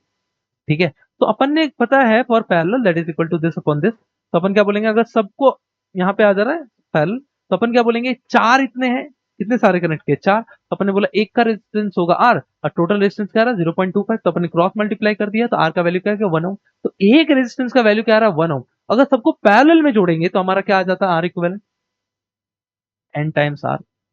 तो आर इक्विवेलेंट क्या हो जाएगा मेरा, फोर इंटू वन, क्योंकि चार बार उनको अपन ऐड कर रहे हैं तो आर की वैल्यू वन आ गई, तो फोर ओम आ जाएगा। उस सर्किट का रेजिस्टेंस क्या हो जाएगा, फोर ओम हो जाएगा अगर सबको पैरेलल में ऐड सीरीज में ऐड करते रहे। नेक्स्ट देखते हैं चलो। तो देखो ये करंट डिस्ट्रीब्यूशन पे बेस्ड क्वेश्चन है। ठीक है, आपको यहाँ पे क्या बोल रहा है, three resistors having a resistance R1, R2, R3 are connected in a shown figure. The ratio of I3 by I1 of the current in terms I3 in terms of current used in the circuit is। ठीक है, तो आपको दिया हुआ है I1 दिया हुआ है, I2 दिया हुआ है, I3 दिया हुआ है। तो आप KCL लगा के ये बोल सकते हो for this point I1 enter हो रहा है, I2 और I3 बाहर निकल रहा है, तो I1 equal to current in equal to current out I2 plus I3। और यहाँ पे क्या बोल सकते हो, अगर ये दोनों पैरेलल में है तो यहाँ का वोल्टेज बराबर रहेगा। तो अपन यहाँ पे क्या बोल सकते हैं, I two R two equal to I three R three. ठीक है, तो अपन ने क्या किया है, यहाँ से अपन को फाइंड करना है यहाँ पर I three by I one. ठीक है, तो आई टू किसके बराबर हो जाएगा, I three R three by are two. ठीक है, और पहला वाला इक्वेशन अपन को पता था I one equal to I two plus I three, तो आई टू का वैल्यू जो यहाँ आया इस वाले इक्वेशन में पुट कर दिया, तो हमारा इक्वेशन क्या आ गया, I one equal to I three R three by are two plus R three. जब अपन इस इक्वेशन को सिंप्लीफाई करेंगे, ठीक है, नीचे में जो एलसीएम लेके इसको मल्टीप्लाई कर देंगे तो हमारा क्या आ जाएगा, R two R three by are two किसके टाइम्स आ जाएगा, आर थ्री के टाइम। अपन को I three by I three by I one का रेशियो निकालना है, तो अपन क्या करेंगे, इस पार्ट को लेफ्ट साइड लेके आएंगे, आई वन को नीचे लेके आएंगे, तो आर टू कहाँ चला जाएगा, ऊपर, और R R two plus R three कहाँ चला जाएगा, नीचे। हमारा रेशियो क्या आ जाएगा, I three by I one equal to R three, sorry R two by are two plus R three. ठीक है, तो ये सिंप्लीफिकेशन वाला स्टेप है, ये आप कर सकते हो। तो ऑप्शन करेक्ट हो जाएगा उनका थर्ड। ठीक है, अपने लास्ट क्वेश्चन में देखा था क्या क्वेश्चन का आंसर, ये हो ठीक। तो मैं आंसर देखते हुए चल रहे, तो इसका करेक्ट आंसर डी हो जाएगा। चलो, ये समझ में आया, ये क्लियर है। ठीक है, केसीएल लगाया, केवीएल लगाया, वोल्टेज को बराबर किए, यहाँ से अपन के दो इक्वेशन सॉल्व। ये बहुत इंपॉर्टेंट क्वेश्चन है, रिपीट ही repeat, must must try question है ये, मस्ट ट्राई। ठीक है, बिफोर एग्जाम। नेक्स्ट क्वेश्चन क्या बोल रहा है, set of equal resistance of value R each are connected in a series of battery E. The internal resistance R. The current drawn is I. Now the resistors are connected in a parallel same battery. The current drawn from the battery is 10I. तो value क्या है, 10 times हो जा रही है। ठीक है, तो आपको बताना है कि यहाँ पर n इक्वल रेजिस्टेंस, तो n इक्वल कितने रेजिस्टेंस है। ठीक है, तो अब बैटरी का भी इंटरनल रेजिस्टेंस दे दिया है, दैट इज R। तो अपन अगर बोले कि पहले सीरीज में कनेक्ट किया गया है तो सर्किट कैसा हो जाएगा। ठीक है, कुछ ऐसा सर्किट हो जाएगा जहां पे इसका इंटरनल रेजिस्टेंस हो जाएगा, तो ये आर है, और ऐसे कितने एन टाइम्स है, तो एन टाइम्स आर है। तो अपन ने इसके लिए इक्वेशन लिख दिया, I equal to V by सारा resistance n R plus R. ठीक है, उसके बाद अपन ने क्या बोला, जब इसको पैरेलल में कनेक्ट किया कुछ ऐसे, तो वन ऐसे आर बाई एन हो जाएगा इसका वैल्यू, और यहाँ पे एक बैटरी से एक लगा हुआ है इंटरनल रेजिस्टेंस, ये ई है, ये आर है। ठीक है, तो इसके लिए क्या हो जाएगा, 10i बाई, क्योंकि सब पैरेलल में रहेंगे तो ऑब्वियसली रेजिस्टेंस कम हो जाएगी, तो 10i by V by R. दोनों इक्वेशन को आप डिवाइड दे सकते हो, तो दोनों इक्वेशन को डिवाइड दोगे तो क्या आ जाएगा, i by 10i equal to V V cut हो जाएगा, ये वाला पार्ट ऊपर चला जाएगा। ठीक है, तो r by n plus R. ठीक है, नीचे क्या आ जाएगा आपका, नीचे आ जाएगा ये वाले वैल्यू, आप R n n R plus R. तो यहाँ से क्या करोगे, ये कट हो जाएगा, यहाँ पे आपको n का वैल्यू फाइंड करना है, तो आप इसको एलसीएम लेके लिख सकते हो, तो एलसीएम लेके लिखोगे तो क्या आ जाएगा, आप ध्यान देना, वन प्लस एन बाई, नीचे एन आ जाएगा और यहाँ पे वन प्लस एन आ जाएगा, और that is equal to one by ten. ये यार ये कट हो जाएगा। ठीक है, तो एन का वैल्यू किसके करस्पॉन्ड आ रहा है, 10 के आ रहा है। ठीक है, तो करेक्ट आंसर कौन सा जाएगा, 10। ठीक है, चलो नेक्स्ट देखिए। नेक्स्ट क्या बोल रहा है, ध्यान देना, the terminal voltage of the battery of EMF 10 volt and internal resistance is 1 are connected through external resistance 10 as shown in the figure। तो आपको टर्मिनल वोल्टेज बताना है, तो देखो सबसे पहले आपको देखो यहाँ पे ईएमएफ दिया हुआ है, EMF is a battery that is 10 volt. ठीक है, अब आपको बताना है terminal voltage of the battery. ठीक है, तो terminal voltage of the battery आपको कैलकुलेट करना है। तो देखो अगर अपन इस क्वेश्चन में देखिए, यहाँ पे एक करंट फ्लो कर रहा होगा। ठीक है, तो करंट फ्लो कर रहा है, तो अपन बता सकते हैं सर्किट में करंट हो जाएगा दैट इज आई, वो किसके बराबर हो जाएगा, वी बाई आर के बराबर हो जाएगा। वी इज योर 10 और total resistance of the circuit is 5, तो करंट कितना हो जाएगा, 2 एम्पियर। ठीक है, 2 एम्पियर। तो आपको यहाँ पे बताना है बेसिकली कि टर्मिनल वोल्टेज आपको दे चुका है। ठीक है, तो आपको बताना है यहाँ पर तो terminal voltage of the battery, EMF आपको दिया हुआ था, तो टर्मिनल वोल्टेज बताना है। तो टर्मिनल वोल्टेज अपन क्या बोलेंगे, यहाँ का वोल्टेज बोलेंगे। तो अपन अगर टर्मिनल वोल्टेज बताएं, इस पॉइंट को वीए मान लेते हैं, इस पॉइंट को वीबी मान लेते हैं, तो अपन क्या कर सकते हैं, इस पॉइंट से यहां तक जा सकते हैं। तो वीए इक्वल टू, यहां से स्टार्ट कर रहे हैं, तो यहाँ पे कुछ वोल्टेज करंट इधर ही जा रही है, तो वोल्टेज ड्रॉप होगा, तो वोल्टेज ड्रॉप कितना हो जाएगा मेरा, अगर अपन बताएं यहाँ से यहाँ तक। ठीक है, आप उल्टा भी वीबी से स्टार्ट कर सकते हैं, वीबी।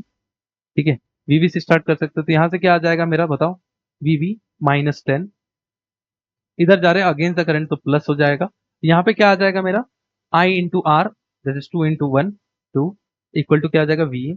इसको इस साइड कर देंगे तो VB माइनस VA किसके बराबर हो जाएगा 8 के बराबर हो जाएगा। तब पर टर्मिनल वोल्टेज कितना आ जाएगा 8 वोल्ट। ठीक है, चलो ट्राई करो इस क्वेश्चन को भी, लिख लो। एक मिनट पानी पी लेते हैं।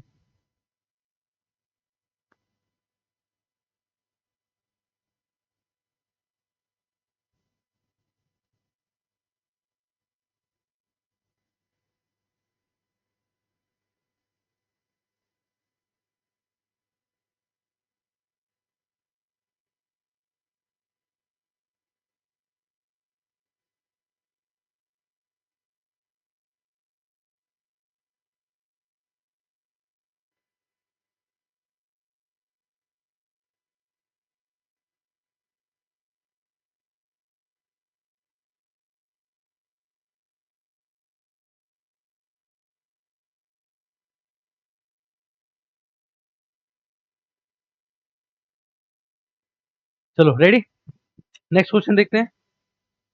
तो नेक्स्ट क्वेश्चन क्या है, a cell of EMF 4 volt and internal resistance 0.5 the terminal potential difference. तो आपको फिर से टर्मिनल पोटेंशियल डिफरेंस फाइंड करना है। ठीक है, तो सेल उसका ईएमएफ दिया हुआ है दैट इज 4 वोल्ट। ठीक है, टर्मिनल पोटेंशियल आपको इसका एक्सटर्नल रेजिस्टेंस भी दिया हुआ है। तो सेम वही क्वेश्चन है, आपको सेम अप्रोच लेना है यहाँ पे।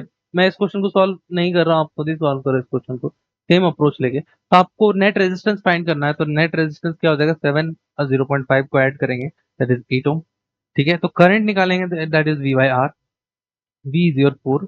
तो R कितना हो जाएगा आपका, R हो जाएगा आपका जो आया हुआ था 8, यहाँ से क्या हो जाएगा 0.5 एम्पियर। ठीक है, तो करंट कैसे जाएगा, ऐसे मान लो इस डायरेक्शन से। ठीक है, इस पॉइंट को आप VB मान लो, इस पॉइंट को VA मान लो। तो अपन यहाँ से उधर जा सकते हैं। VB इक्वल टू क्या हो जाएगा, VB माइनस 4। यहाँ से करंट के अगेंस्ट जा रहा है तो अपन प्लस लिख देंगे। तो प्लस क्या आ जाएगा मेरा 0.5। तो अपन क्या लिखे पॉइंट इंटरनेशनल 0.5, तो 0.5 क्या आ जाएगा 0.25। ठीक है, 0.5 0.25। तो आप यहाँ से ऐड कर लो, तो यहाँ से आप कैलकुलेट और इक्वल टू क्या हो जाएगा VB। तो VB सॉरी VA। ठीक है, तो VB माइनस VA किसके बराबर हो जाएगा मेरा, इसको राइट साइड में कर दोगे तो क्या हो जाएगा 0.75। सॉरी हाँ 75, दोनों सब्ट्रैक्ट कर दोगे इन दोनों को 3.75 वोल्ट से। ठीक है, चलो नेक्स्ट देखिए।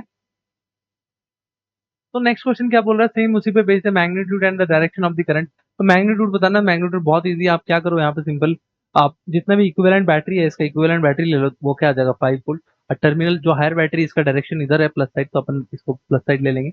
उसके बाद आपको इक्विवेलेंट रेजिस्टेंस फाइंड करना है। तो 2 1 और 7 टोटल क्या हो जाएगा 10। तो अपन को अगर करंट फाइंड करना है तो करंट हो जाएगा मेरा V by R equal to current. तो V आपका दिया हुआ 10 5 और R आपका आया हुआ 10। यहाँ से कट करेंगे तो क्या हो जाएगा 1/2 दैट इज 0.5। 1/2 that is 0.5। और direction of the current find करें तो करंट कैसे जाएगा, ऐसे जाएगा A टू B जाएगा। तो डायरेक्शन ऑफ करंट क्या हो जाएगा A to B through the battery E। ठीक है 0.5। ठीक है, नेक्स्ट देख। तो यस, ये क्वेश्चन क्या बोल रहा है, a Wheatstone bridge is used to determine the value of unknown resistance X by adjusting the variable Y as shown in a figure. So for most precise measurement of x the P and Q should be.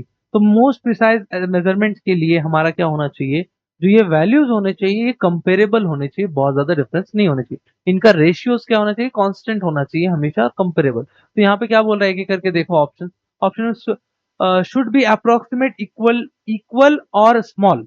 तो इन दोनों का value क्या होना, should be yes equal होना चाहिए और बहुत बड़ा नहीं हो जाएगा। अगर बहुत बड़ा हो जाएगा तो बहुत ज्यादा लॉस हो जाएगा वहां पे एनर्जी का। ठीक है, should be very large and unequal. ठीक है, तो अनइक्वल तो नहीं होना चाहिए।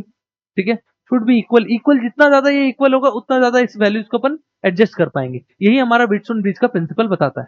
ठीक है, दूसरा क्या बोल रहा है, do not apply any significant rule. नहीं, ये तो गलत हो जाएगा। What should be the approximate value, should should the approximate 2x। तो 2x ये तो कोई सेंस ही नहीं बनता इस चीज को बताने का कि 2x क्या बोल रहा है कि 2x के बराबर। तो उससे नहीं, हमारा यहाँ पे रूल क्या होता है, P by Q should be X by Y for balanced Wheatstone bridge। और कंडीशन क्या हो जाती है, अपन इसको एडजस्ट कर सकते हैं, इस वैल्यू को क्या कर सकते हैं, एडजस्ट। तो अपन क्या लेते हैं, P और Q क्या हो जाएगा, अगर इक्वल हो जा रहे हैं तो इजिली क्या, और छोटे होने चाहिए वैल्यू जिससे power loss in the circuit कम से कम हो। ठीक है, तो अपन यहाँ पे क्या हो जाएगा, P और वैल्यू कम, तो इसको एडजस्ट करेंगे जिसके अकॉर्डिंग अपन को y x का वैल्यू फाइंड हो जाएगा। ठीक है, तो अपन यहाँ से y को एडजस्ट करके x का वैल्यू फाइंड कर सकते हैं। तो should be equal and small. ठीक है, should be equal and small. Next question क्या बोल रहा है, in the circuit has shown below the reading in the voltmeter and the ammeter. तो reading in the voltmeter and the ammeter बताना है। ठीक है, तो देखो वोल्ट मीटर का क्या होता है, रेजिस्टेंस जो होता है, आइडियल वोल्ट मीटर रेजिस्टेंस क्या रहता है, बहुत हाई रहता है, इंफिनिटी बोल सकते हैं। ठीक है, तो सारा का सारा करंट किधर से जाएगा, इधर से पास थ्रू कर जाएगा। ठीक है, तो वोल्ट मीटर रीडिंग कितना देगा, फॉर 10 वोल्ट यहाँ पे ले 10 वोल्ट रीडिंग देगा, सारा करंट कितने जाएगा, इसमें चला जाएगा। ठीक है, सिमिलरली अगर अपन आइडियल वोल्ट मीटर इसको भी ट्रीट कर रहे हैं तो इस ये भी सर्किट क्या हो जाएगा, ओपन सर्किट होगा, सारा करंट यहाँ से पास कर जाएगा, तो यहाँ पर भी रीडिंग कितना देगा, 10 दे देगा, और करंट कितना जाएगा, 10 आ जाएगा। ठीक है, तो अगर अपन इसके लिए बताएं तो रीडिंग क्या आ जाएगा, सेम आ जा रहा है, अगर करंट भी क्या आ जा रहा है, दोनों केस में सेम आ जा रहा है। ठीक है, क्योंकि आइडियल वोल्ट मीटर का क्या होता है, रेजिस्टेंस बहुत ज्यादा हो जाता है, तो इस जगह को अपन क्या बोलेंगे, ओपन सर्किट बोलेंगे, इस जगह को क्या बोलेंगे, ओपन सर्किट। ठीक है, चलो नेक्स्ट क्वेश्चन क्या बोल रहा है, the reading of ideal volt meter. तो आपको इसका रीडिंग बताना है, इस वोल्ट मीटर का रीडिंग। ठीक है, तो देखो यहाँ पे आपको दिया हुआ है ऐसा सर्किट, यहाँ पे आपको दिया हुआ 3 और 20, 30 एंड 20, यहाँ पे आपको वोल्टेज दिया हुआ, तो आप अगर किसी के अक्रॉस पे अगर करंट फाइंड करना चाहते हो तो देखो ये कितना 50, टोटल कितना 50, ये भी 50, तो total resistance of the circuit क्या हो जाएगी, टोटल रेजिस्टेंस हो जाएगी circuit equal to 50/50, that will 50/2, हमारा क्या आ जाएगा 25 ओम। ठीक है, तो अगर अपन इस पे करंट फाइंड करें तो करंट क्या हो जाएगा, V/R। तो V है 2, R है आपका 25। तो यहाँ से अपन फाइंड कर सकते हैं, कैसे फाइंड करेंगे, ध्यान दो, यहाँ पे 100 दे दिए, नीचे भी एक 100 दे दिए, यहाँ से इसको कट कर दिए, 4 आ गया, यहाँ से क्या आ गया 0.08 एम्पियर। ठीक है, तो आपको क्या पता चल रहा है, इससे क्या जा रहा है, 0.08 एम्पियर जा रहा है। तो ये डिस्ट्रीब्यूट होगा क्योंकि ऊपर का भी उतना ही रेजिस्टेंस है, नीचे का भी उतना ही है, तो अपन यहाँ पे क्या बोल सकते हैं, यहाँ पे 0.04 जा रहा है, यहाँ पे 0.04 जा रहा है, तो यहाँ पे कुछ वोल्टेज का ड्रॉप होगा इसके अक्रॉस, तो वो वैल्यू क्या हो जाएगी, अगर अपन देखें वोल्टेज का ड्रॉप, तो करंट वोल्टेज ड्रॉप अगर अपन निकालना है तो V क्या हो जाएगा, I इंटू आर के बराबर, I आपका दिया हुआ है 0.08 नीचे वाले के लिए, और R आपका दिया हुआ 30, तो वोल्टेज ड्रॉप कितना हो जाएगा मेरा यहाँ पर, अगर अपन देखें 0.4, 0 ड्रॉप कितना हो जाएगा 0.12। ठीक है, आप इसको मल्टीप्लाई करके चेक कर सकते हो, 1.2। ठीक है, एक जीरो से इसको मल्टीप्लाई करो 1.2 वोल्ट। ठीक है, तो 1.2 वोल्ट यहाँ पे ड्रॉप हो रहा है, तो इसका मतलब अगर 2 वोल्ट है, ये पैरेलल में है, तो यहाँ पे 0.8 ड्रॉप होगा। सिमिलरली ये उल्टा अगर आ रहा है, इस केस में इन दोनों को मल्टीप्लाई करोगे तो 0.8 यहाँ ड्रॉप हो रहा है, 1.2 यहाँ ड्रॉप हो रहा है। ठीक है, तो अगर आपको इसका पोटेंशियल डिफरेंस निकालना है, यहाँ पे वोल्ट मीटर था, पोटेंशियल डिफरेंस निकालना है, तो पोटेंशियल डिफरेंस क्या हो जाएगा, यहाँ पे आपका बच कितना रहा, 1.2 वोल्ट बच रहा है, यहाँ पे कितना बच रहा है 0.8, तो डेल्टा V क्या आ जाएगा यहाँ पे, 1.2 माइनस 0.8, तो 0.4 वोल्ट, 0.4 वोल्ट हो जाएगा आपका। तो करेक्ट आंसर कौन सा होगा, ऑप्शन नंबर ए। फिर नेक्स्ट क्वेश्चन क्या बोल रहा है, the length the given shown uniform, the given circuit shown uniform straight wire AB of 40 centimeter 40 centimeter length both ends in the order to get zero reading in the galvanometer free end of G। तो आपको बताना है, then the free end of J, free end J should be placed from, तो आपको बताना है place from B, तो आपको बताना है B से, तो ये अगर X हो गया, टोटल लेंथ आपका दिया हुआ है 40, AB का टोटल लेंथ आपको 40 दिया हुआ है, this should be 40 minus X। और बैलेंस विस्टोन केस में क्या होता है, दोनों रेशियोज बराबर होते हैं, तो अपन लिख सकते हैं 80/40 minus x equal to 12/x। यहाँ से अपन कैलकुलेट कर सकते हैं x को, इसको कट कर देंगे, 4 के टेबल में 2, यहाँ पे 4 के टेबल में 3। ठीक है, तो इसको इधर क्रॉस मल्टीप्लाई किया, इसको इधर, तो 2x इक्वल टू क्या आ जाएगा 120 माइनस 3x, ये इधर आ जाएगा तो क्या आ जाएगा मेरा 5x इक्वल टू 120। यहाँ से अगर इसको कट करते हैं तो x शुड बी 24 सेंटीमीटर। ठीक है, x शुड बी 24 सेंटीमीटर, इसका करेक्ट आंसर कौन सा हो जाएगा, 24 सेंटीमीटर, ऑप्शन नंबर। ठीक है, चलो नेक्स्ट क्वेश्चन देखते हैं। ठीक है, इसमें क्या बोल रहा है, रेजिस्टेंस वायर कनेक्ट, अब resistance wire connected in the left gap, left gap में क्या किया है, एक वायर कनेक्ट किया गया, राइट गैप में एक और वायर कनेक्ट किया गया है, ठीक है, metre bridge and 10 ohm resistance in the right gap. फिर से एक बार क्वेश्चन पढ़ते हैं, ध्यान से सुनना। Resistance wire connected in the left gap of a meter bridge balance a 10 ohm resistance in the right gap at a point which the divided the bridge, ठीक है, where the ratios is 3:2, जो ratios जो divide हो रही है 3:2 ratio में divide हो रही है, ठीक है। तो आपको पता है यहाँ पर फॉर्मूला क्या होता है, R1/L1 equal to R2/L2, R1 आपका अननोन है जो आपको पता नहीं है, L1/L2, तो आपको यहाँ पे 10 इसको क्रॉस मल्टीप्लीकेशन दे दी है, इसको इधर लेके आ गए और इसको इधर लेके चले गए, तो R1/10 इक्वल टू L1/L2, तो L1/L2 का रेशियो आपको दिया हुआ 3:2, तो अपन ने 3:2 पुट कर दिया, तो R1 का वैल्यू क्या आ गया, R1 इज 15 ओम, ठीक है, R1 का वैल्यू क्या आ गया 15 ओम। अब आपको क्या बोला है, the length of the resistive wire, वो जो रेजिस्टिव वायर है उसका लेंथ क्या है 1.5 मीटर, ठीक है, तो आपको बताना है then length of the 1 ohm resistance, तो 1 ओम रेजिस्टेंस का कितना लेंथ होगा, तो आपको पता चल रहा है जो 15 ओम रेजिस्टेंस है वो किसमें आ रहा है, 1.5 मीटर में 15 ओम आ रहा है, तो आपको 1 मीटर में निकालना है, ठीक है, तो क्रॉस मल्टीप्लीकेशन यूनिटी मेथड लगा सकते हो, तो x के बराबर आ जाएगा 15, क्रॉस मल्टीप्लीकेशन में आपको क्या फाइंड करना है, 1 मीटर, सॉरी आपको निकालना है, इसमें निकालना है 1 ओम रेजिस्टेंस, मतलब x लेंथ में 1 ओम रेजिस्टेंस निकालना है, तो क्रॉस मल्टीप्लीकेशन लगा लो, तो यूनिटी मेथड से क्या आ जाएगा आपका, x इधर आ जाएगा, ये वैल्यू इधर, तो 1.5/15 इक्वल टू x, यहाँ से कट करोगे तो क्या आ जाएगा वैल्यू 1, यहाँ पे क्या आ जाएगा आपका वैल्यू आ जाएगा आपका 1 इंटू 10⁻⁻1, तो करेक्ट आंसर कौन सा है, ठीक है। चलो एक और क्वेश्चन है, आई गेस ये आपका लास्ट क्वेश्चन है, चलो ठीक है, देखते हैं क्वेश्चन में क्या बोल रहा है, अ मीटर भी शोन द बैलेंस पोजीशन, ठीक है, पी क्यू आपको दिया हुआ है, आपको रेशियो दिया हुआ P1/L1, if if we now interchange the position of a galvanometer and the cell, will the bridge works, if yes what is the balance condition, तो आपको बताना है इफ ब्रिज कंडीशन वर्क्स और what is the balance condition, तो अगर bridge work करेगा कि नहीं करेगा उसका कंडीशन बताना है, ठीक है। तो देखो सबसे पहले समझो कि यहाँ पे ये अगर नल पॉइंट पे रखा हुआ है तो बेसिकली क्या होता है, रेशियोज बराबर होते हैं P/L1 इक्वल टू Q, अगर यहाँ पे लिखे P/L1 इक्वल टू Q/L2, ठीक है, तभी हमारा अभी हमने क्या किया, इस सिचुएशन को चेंज कर दिया, यहाँ पे बैटरी ला दिया, इसी करने बैटरी ला दिया और जो गैल्वेनोमीटर को उसको ऊपर कर दिया यहाँ पे। तो देखो अगर अपन इस सिचुएशन को देखते हैं तो ये और ये रेशियो बराबर रहेगा सेम इसी की तरह, तो अपन क्या लिखेंगे P/Q इक्वल टू, और ये रेशियो बराबर रहेगा L1/L2, ठीक है, तो अभी हमारा गैल्वेनोमीटर में रेजिस्टेंस आ रहा है, तो अपन बोलेंगे यहाँ पे क्या करना, फिर से ये व्हीटस्टोन ब्रिज ही बन रहा है, तो अपन बोलेंगे yes the null points is work, ठीक है, बैलेंस कंडीशन, ठीक है, yes it is balance condition, bridge is balance, हमारा आंसर क्या आ जाएगा, ये वाला हमारा आंसर आ जाएगा, ठीक है। स्टिल हमारा क्या रहेगा, तुम देखो यहाँ पे अगर पोटेंशियल ले लेते इस पॉइंट का कुछ भी मान ले तो ए, ठीक है, और इस पॉइंट का सी या डी, यहाँ पे सी डी आने, यहाँ पे मान लो बी, ठीक है, यहाँ पे मान लो बी, तो अपन अगर देखें तो ध्यान देना यहाँ पे ए और सी के बीच में एक रेजिस्टेंस है, तो ए और सी के बीच में अगर ए और सी उसको ले रहे हैं, ठीक है, तो ए और सी के बीच में एक रेजिस्टेंस है दैट इज पी, ठीक है, और उसके बाद क्या बोल रहा है, सी और डी के बीच में यहाँ पे एक बैटरी ऐसे कुछ कनेक्ट किया गया ऐसा मान लो, और ए और डी के बीच में, ए और डी के बीच में L1 लगाया गया, यहाँ पे आपका क्या आ जा रहा है Q आ जा रहा है, और यहाँ पे लास्ट में आपका क्या आ रहा है L2 आ जा रहा है, ठीक है, तो और यहाँ पे आपको गैल्वेनोमीटर कनेक्ट किया गया है, कुछ ऐसा सेटअप बनाया है, ठीक है। तो ये अगर अपन सोचे तो ये फिर से वही कंडीशन आ रहा है, आपका रेशियोज अभी भी स्टिल बैलेंस रहेंगे, तो आपका क्या आ जाएगा P/Q इक्वल टू L1/L2, तो अभी भी आपका कंडीशन क्या आ जा रहा है, बैलेंस आ जा रहा है, और आपका ब्रिजस्टोन ब्रिज क्या हो जाएगा, वर्क करेगा, ठीक है, तो करेक्ट ऑप्शन कौन सा है, ए। चलो तो इतने क्वेश्चंस थे आपके इलेक्ट्रिसिटी में, तो नेक्स्ट चैप्टर के अपन अभी क्वेश्चन देखेंगे फिर, चलो ऑल द बेस्ट।